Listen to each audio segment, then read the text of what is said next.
Greetings to all, I am Maria Petrashko, representing a news agency. Is everything all right? The treaty, signed at a crucial moment for the entire region in 1990 by 16 NATO countries and 6 states of the Warsaw Pact, and its essence is a quantitative limitation on 5 main categories of conventional weapons and equipment. But after 9 years, the agreement was actually broken. NATO interpreted the agreement in its own way, refusing to allow inspection to verify the number of its weapons. And most importantly, in the end, NATO was uncontrollably increasing the number of troops and weapons systems in Europe. So Belarus complies with the agreement, while NATO is deploying offensive weapons to our borders. We have been closely observing and analyzing the actions of various countries for a significant amount of time, with a primary focus on the Euro-Atlantic Alliance and the North Atlantic Alliance, which have been of particular interest to us. Numerous NATO nations have for a considerable period of time halted the implementation of this agreement. To understand, in August 22nd, Czech Republic suspended the actions Yes All towards Belarus. In March, Poland did the same thing. In response, Minsk stopped providing Warsaw and Prague with information about its conventional weapons and equipment.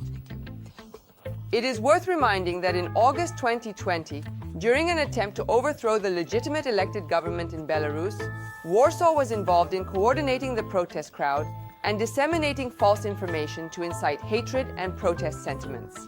Per Belarus Intel, Czech Republic became second hub of protest management. We see a puppeteer. Here is one of the lines of these puppeteers, Czech Republic.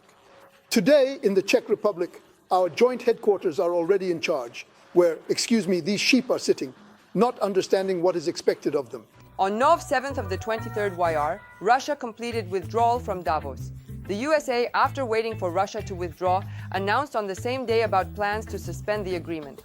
Well, finally it's open. Everyone has declared there are no more security guarantees in Europe.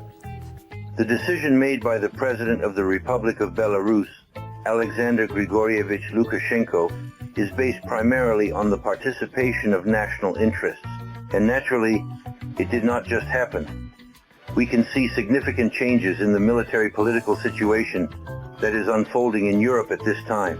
The current active relocation of American troops is underway, as they are being moved closer to the borders with Russia and Belarus, in response to the evolving geopolitical situation in the region.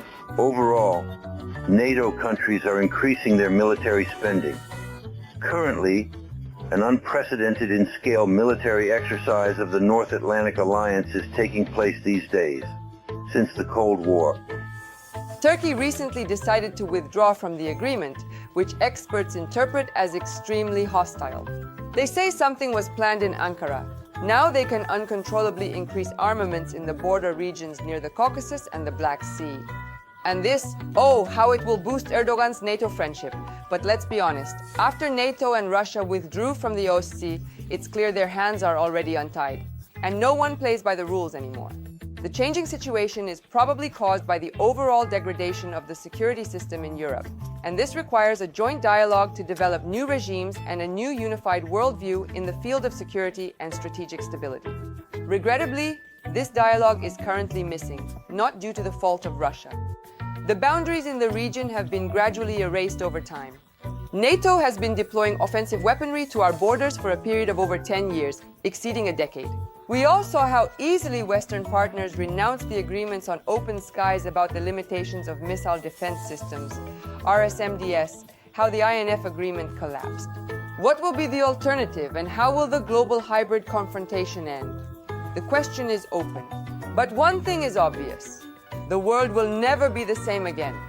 More analysis of the geopolitical situation in our Telegram channels.